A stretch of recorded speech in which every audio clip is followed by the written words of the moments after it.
Hey guys, welcome back. I'm so excited about today's video. I'm gonna share with you some of my favorite ways to update old, ugly, or dated furniture on a crazy small budget. First, I wanna share my love of spray paint.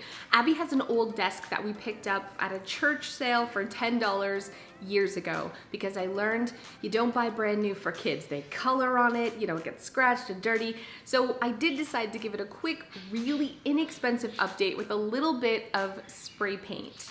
Finding old things and spray painting it is one of my favorite things to do. I'm always like driving and I see some junk on the side of the road and I'm like, I could spray paint that and make it gorgeous. I may have a problem. I'm getting better, but I definitely have a problem. But if you look around my home, you'll find a ton of stuff that I found and spray painted, including the fireplace in my living room and the fireplace in my bedroom. All of the chandeliers throughout my home were just old junk that I found either at thrift stores or garage sales and spray painted. The lamps, these were $1 each. I spray painted them green. It's so fun to grab a piece of furniture and give it new life. So that is exactly what we did to Abby's desk. And because she has a mermaid themed bedroom, we wanted it to be ombre. So we got 4 different colors and we spray painted with it. Starting at the bottom, Abby did most of this herself.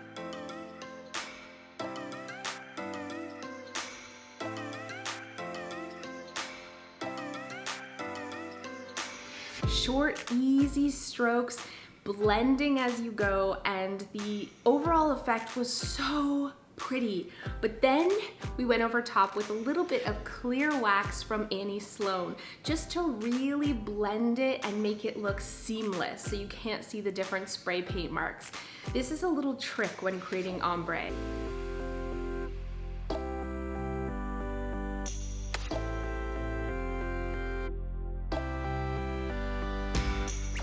Under $30 to completely make this dresser over.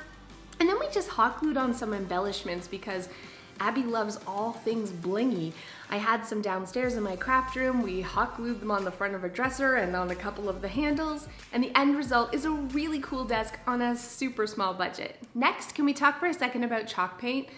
I have an addiction to chalk paint. I've chalk painted the coffee table and this buffet that I got for $60. I saw it one day while driving home at a yard sale and I was like, stop the car, stop the car. We crammed it in the back of the van. $60.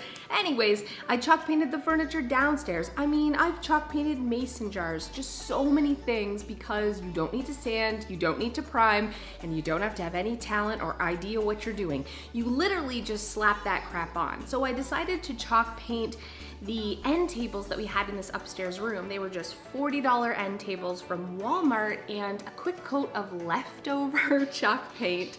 They look so much better.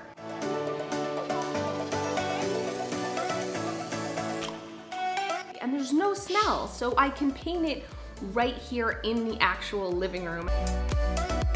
If you have a piece of furniture in your home that you don't love, maybe it's a hand-me-down from your mom or your sister, or you picked it up at a thrift store, you just don't love it, a coat of chalk paint, it's magic, my friends. Be bold, pick a bold color. I wish I would have picked a bold, this is just, I'm a chicken, I picked white, but there's so many beautiful colors. After it was dry, I quickly sanded it to give it that rustic look. This is another reason I love chalk paint. If you paint it badly, it looks like you've done it on purpose. And then I went over top with the clear wax, the same thing I did with the ombre desk, and then dark wax to make it look, yeah, old, to age it, I guess. The end result is so pretty, but I also wanted to darken the top. So I had some leftover Java gel stain, just rubbed it on with a sock, guys. With a sock. One coat, no sanding first. Gel stain is also magical because you don't need to sand and do things that you would normally do with regular stain. It's like a paint. So I rubbed some on top and you can see the difference between just one coat and the original wood. The original wood had like a reddish tone to it. So just by simply rubbing on some gel stain, I'm able to update it so it more matches my decor. Because I already had this can of white chalk paint that has lasted me for years, I'm just like, it will never run out. And I had the gel stain. This project cost me absolutely nothing.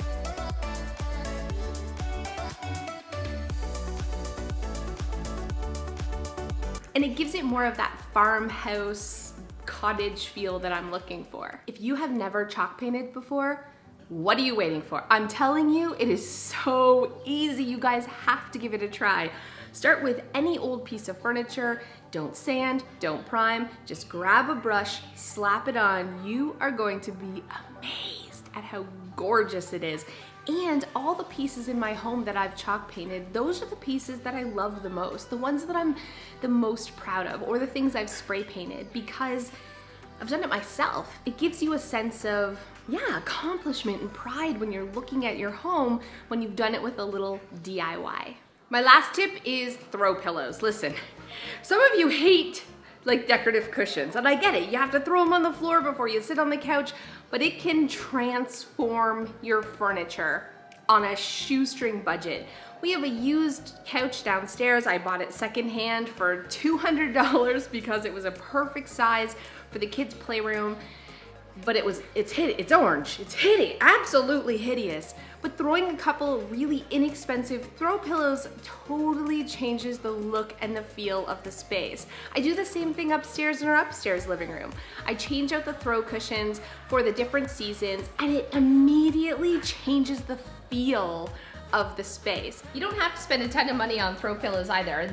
Look at this old chair just by itself, and then adding a blanket and a dollar store throw pillow with some felt attached to it. It instantly updates and changes the look of the chair. Making a bed, throw on some throw pillows, your bedroom instantly feels luxurious and so much more expensive. So for those of you who might be reluctant to join the pillow addiction party, let me tell you, the greatest benefit is that when your space feels fresh and updated and beautiful, you're way more likely to take care of it. So thank you guys so much for watching. I hope you're feeling inspired to update something in your home today, whether it's just buying a couple new pillows or chalk painting that hideous end table that you've hated for years, or whatever it is. Roll up your sleeves, spend a little bit of money on some paint or something decorative, and give your home a hug today. Thanks so much, and I'll see you guys next time. Hey guys, thanks so much for those of you who have stayed to the end. I had a little meltdown yesterday because I was legit crying to my husband that I just feel like a hot mess lately. Everything seems to be going wrong, or like I'm doing something and it's just like an epic failure. And I'm just like, why can't I get my crap together? Look at all these other people in the world that have their crap together. But the people that I'm comparing myself to are people that I don't even know in real life. They're like people I see on YouTube or Instagram. I'm like, look at this vegan mom who homeschools with a spotless house, and she's like running and she looks fab and she's baking muffins from scratch. Why can't I be like whatever, I don't even know her freaking name, this person I'm comparing myself to, somebody I don't know. I know nothing about her life. And so, like my husband, he sat down, he had a talk with me, and he was like, you can only do so much. And I have a lot of balls in the air and a lot of different things going on. And every time we have something new, every time we even buy something or have something, we have the pool and the boat. Now we're getting a hot tub, and it's like, it's more work. You know, it's more to do. It's adding to the pile. I'm writing a third book. I'm doing the blog and trying to do the podcast and raise the 3 kids and all their activities. And something's gotta give, right? I can't do all those things. And for me, I've totally let my health be like, I don't have time to take care of my health because one of these things will fail. When the truth is, some of these things probably just won't be done as well as they're being done now. But is that really important? Or maybe there are things that I can delegate or just let go of completely. My parents have like perfect grass and they're like really into their lawn. So I feel pressure to also have like a perfect lawn, but we have trees that like drop crap nonstop. And I'm out there blowing and sweeping off the deck, no word of a lie, like twice a day, like a crazy person. I don't even enjoy it. I'm just cleaning it. Why am I doing that? I'd be better spending that time maybe going for a walk with the dog. You know what I'm saying? Like sometimes my priorities get crazy pants, and I'm looking at other people saying, look at them, they have their life together, why can't I be like them? But I don't know them from a hill of beans. Maybe they don't have as much stuff that they're doing. Maybe maybe they're failing at some things too and feeling the exact same way. So I guess I'm sharing this with you in case you feel the same way. I want you to know that you're not alone. I feel sometimes like I look at other people and I think, how are they doing this? Why can't I do this? Why am I such a disaster? And then I feel like crap about myself. I gotta stop comparing myself to other people. I don't know their story. I don't know anything about them. And, you know, I don't know what their struggles are. And I gotta just stop. I gotta look at myself and say, you're doing the best you can, lady. And I'm juggling balls and I'm dropping them. We had hot dogs for dinner, boiled hot dogs for dinner last night. And I felt like such a failure. My kids love the boiled hot dogs. I gotta add that into the weekly cooking. Why do we do this to ourselves? Why do we do this to ourselves? Tonight, I've decided we're eating on paper plates. Screw the environment for one day. Mommy doesn't want to do dishes. I know, we're making tacos and we're eating on paper plates because I got other things I want to do and something has to give. I gotta realize something's gotta give, and that is okay. And it's okay to delegate, and it's okay to just drop balls, and it's okay to just do things crappy or not do things at all sometimes, because life's hard enough. The last thing we should do is be beating ourselves up over our life not looking like other people's lives that we don't even know.